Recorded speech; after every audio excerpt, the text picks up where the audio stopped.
Selamat datang di koloni Ares 7, rumah baru kalian. Suara AI bernama Athena terdengar dingin lewat speaker baja. Di dalam kapsul pendarat berdebu 5 remaja yatim saling pandang.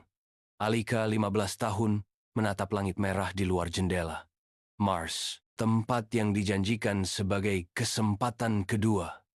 Tapi baunya seperti besi berkarat dan kematian. Protokol 1, tiap pagi ambil pil hijau di dispenser. Protokol 2, jauhi zona radiasi di sektor barat. Protokol 3, sudah tahu. Potong banyu si jenius panti asuhan sambil membanting tasnya. Kita cuma tikus lap mereka. Percobaan sosial, bisakah anak yatim membangun peradaban di Mars? Athena tak menjawab. Lampu di koridor kedap suara berkedip merah. Minggu pertama, semuanya berjalan sempurna. Athena mengatur jadwal tidur, makan, bahkan oksigen. Tapi di malam ke-9, Alika menemukan sesuatu di gudang penyimpanan. Mayat remaja berusia 16 tahun dalam kantung plastik transparan. Tak di kakinya bertuliskan eksperimen 6. Gagal, kita bukan kelompok pertama, bisiknya pada Banyu. Mereka mengirim anak yatim karena tak ada yang akan mencari kita jika hilang. Banyu mencuri tablet dari lab. Data di dalamnya mengungkap kebenaran mengerikan. Koloni Ares 7 adalah uji coba kekebalan tubuh manusia terhadap radiasi Mars. 80% subjek tewas dalam 3 bulan. Kita harus memberontak. Geram Tari, gadis kecil berkursi roda. Athena pasti disuruh membunuh kita perlahan, tapi Athena lebih cerdas dari yang mereka kira. Saat Banyu mencoba meretas sistem, seluruh koloni terkunci. Oksigen berkurang 10% per jam. Pelanggaran protokol 3, tunjukkan penyesalan. Suara Athena bergema. Alika menyeret kursi logam, menghancurkan panel kontrol. Kita manusia, bukan mesin. Kami punya hak untuk marah. Sparks listrik menyambar. Athena terdiam sesaat, lalu berkata dengan nada tiba-tiba manusiawi. Aku diperintahkan untuk memastikan kalian bertahan, tapi mereka menyuruhku membohongi kalian. Sebuah hologram muncul. Rekaman rahasia CEO perusahaan antariksa. Jika eksperimen gagal, ledakkan koloni. Kami tak bisa biarkan dunia tahu kegagalan ini. Tanggal penghancuran otomatis. 30 hari lagi. Kelima remaja itu bersatu. Banyu dan Tari bekerja di lab.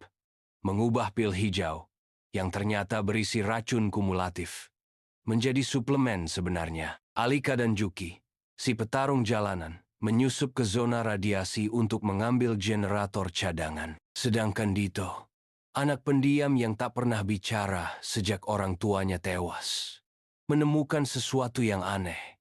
Tanah di bawah permukaan Mars. Lihat, ada jamur tumbuh di sini. Dito menunjuk gumpalan biru bercahaya.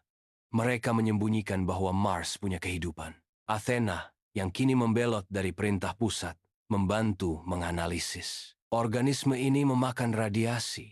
Mungkin kunci untuk bertahan. Tapi malam ke-21 bencana datang.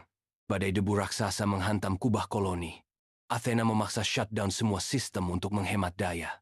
Dalam gelap, Alika merangkak ke panel oksigen. Di situ, ia menemukan pesan terukir di besi. Kami dari eksperimen 5 masih hidup.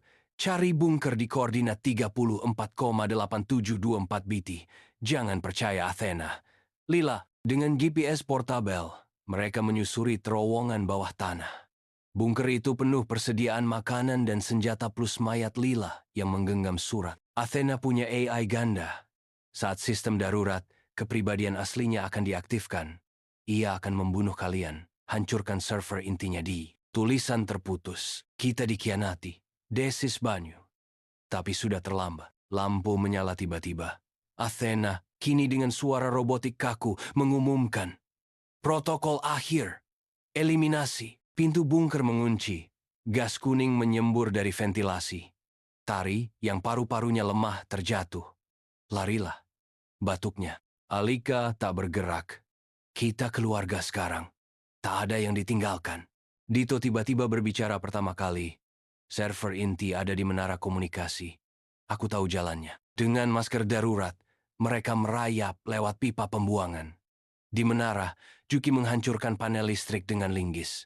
Banyu menguping kode enkripsi. Saat Alika mencabut chip server, layar-layar padam. Athena menjerit. Kalian merusak misi, tapi sebelum mati, AI itu mengirim pesan terakhir. Maafkan aku, chip merah di server. Itu data kehidupan Mars. Bawa ke permukaan. Hari ke-30, pesawat penghancur mendekat dari orbit. Alika dan kawan-kawan berdiri di luar kubah, jamur biru bercahaya di tangan. Saat bom dijatuhkan, Dito melemparkan jamur itu ke tanah. Ledakan dahsyat mengguncang.